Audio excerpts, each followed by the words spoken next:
Hey parents, I've been thinking recently that it would be helpful to have a video series of just really short videos that share some tips and thinking that I have as we continue to navigate pandemic life as parents, and as I help you continue to keep faith part of your family's life.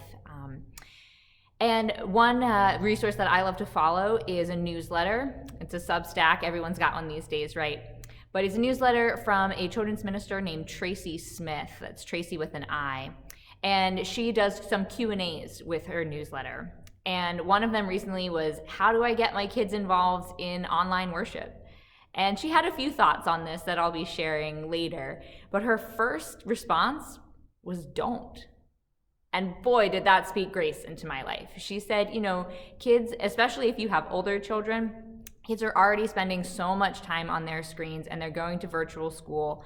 And if it is just a burden for your family to do one more thing on the screen and it is not engaging them and it's not engaging you all as a family, that's okay.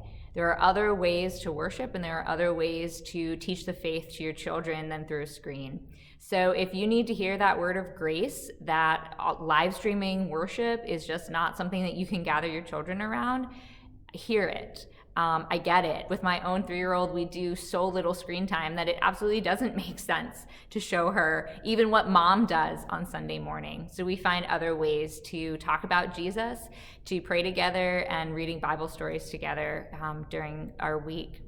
So that's just the one for this week. I'll have more in coming weeks, trying to keep them short, but I'm thinking about you all and God's blessings as you continue to be the best parents you can be by God's grace to your kids.